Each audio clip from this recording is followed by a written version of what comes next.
I have always believed that the sea speaks to those who know how to listen. It does not shout or demand attention. It does not beg to be understood.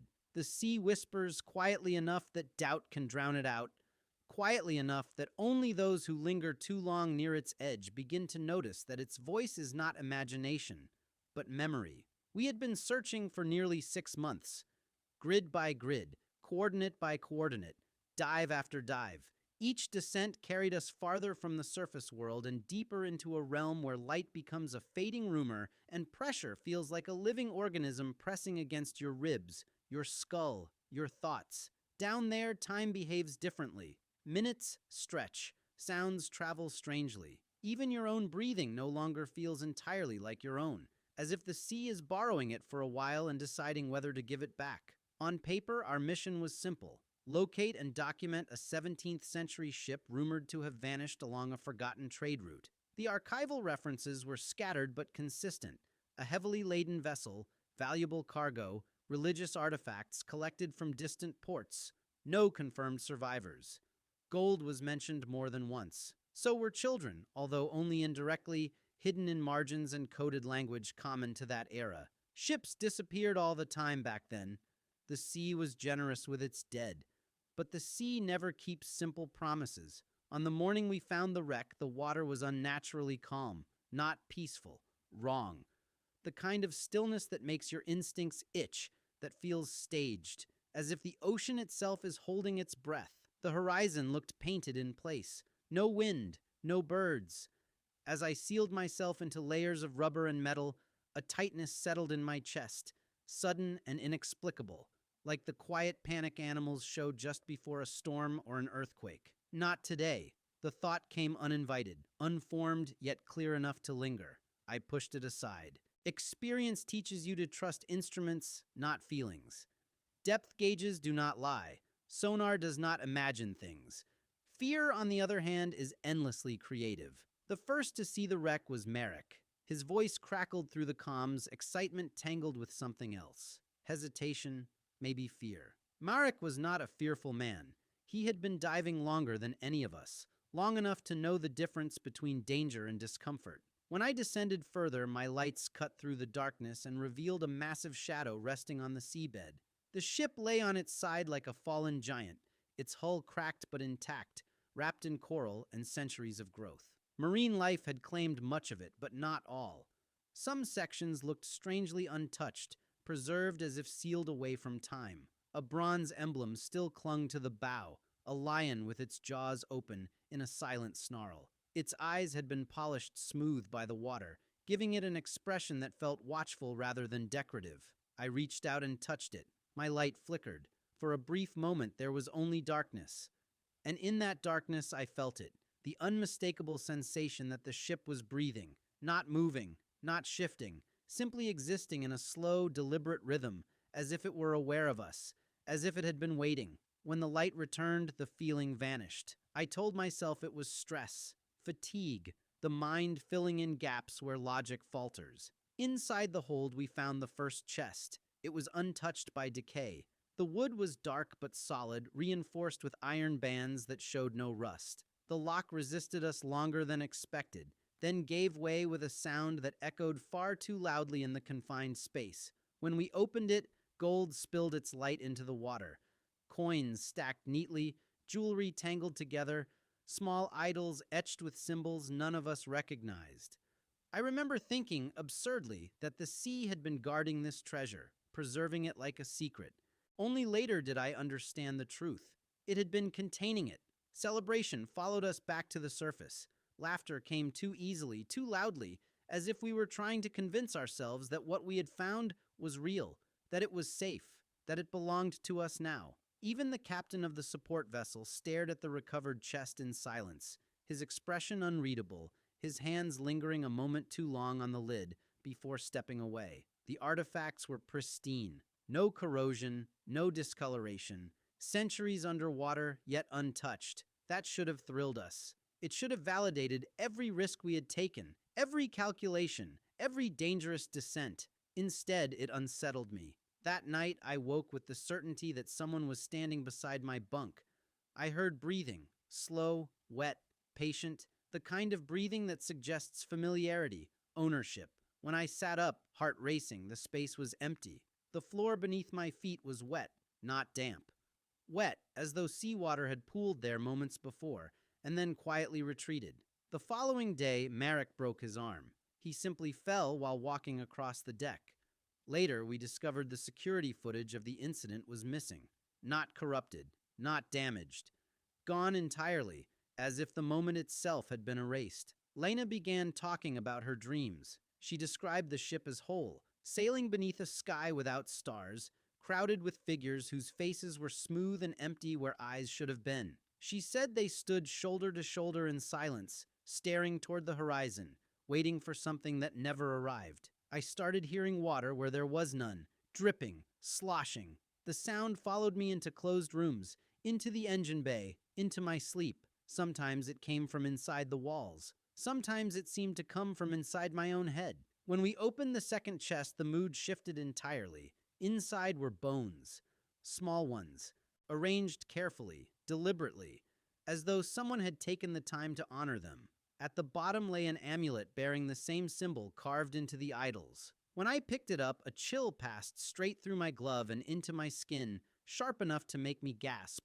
That night, the radio activated on its own. From the static came sounds, not words, but moans, stretched and distorted, as though traveling a very long distance through water and time. The voices overlapped, rose, fell, and merged into something almost rhythmic. The captain ordered us to suspend operations, but it was already too late.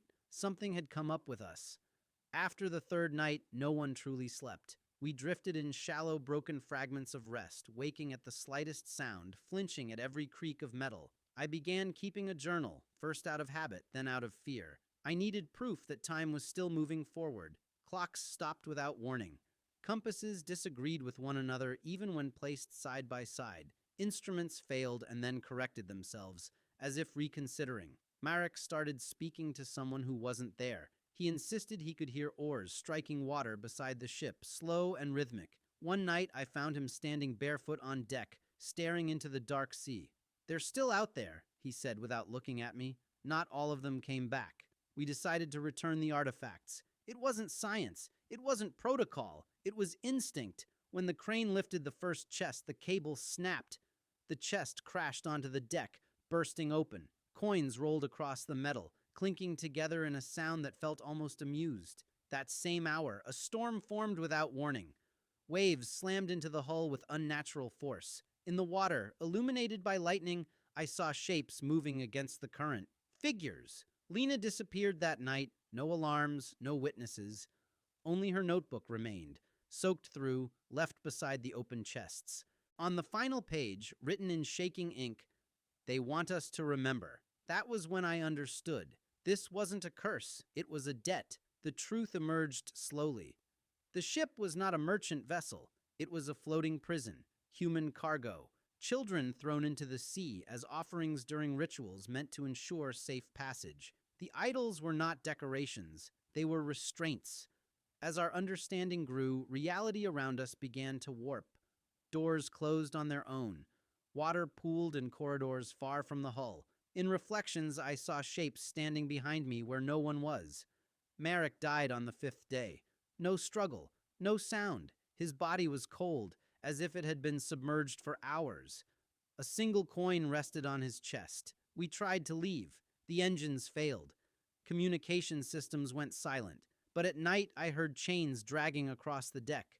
Wet footprints appeared and vanished, always leading back to the treasure. The second descent felt like a funeral. No one spoke. Even the water seemed reluctant to part for us. The ship below felt different, warmer, almost alive. We returned everything, the chests, the idols, the bones. I whispered an apology. I don't know to whom.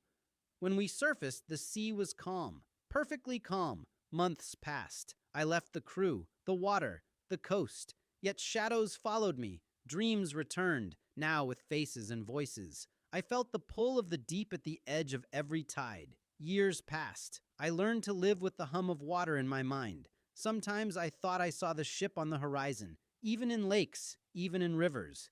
We did not break the curse. We only returned it to where it waits. Some treasures are not meant to be claimed. They are meant to be remembered. After everything that happened, I believed distance would save me. I was wrong. The first months after the expedition were the hardest. I moved inland, far from the coast, far from ports and harbors, choosing cities where the air smelled of stone and dust instead of salt. I told myself that the sea needed proximity, that whatever had followed me could not survive without water. That belief lasted exactly 3 nights. On the fourth night, I dreamed of the ship again. This time, I was not a diver. I was standing on the deck as it sailed centuries earlier, the wood beneath my feet new and clean, the sails full with wind that carried a bitter metallic smell.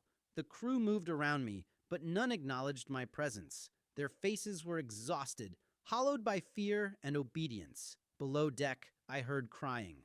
I followed the sound. In the hold, children were chained in rows, their eyes reflecting lantern light like trapped animals.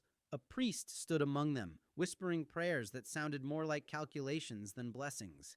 Each word felt heavy, deliberate. When the storm came, the crew did not fight it. They welcomed it. I woke up screaming. These dreams returned night after night, each time revealing more.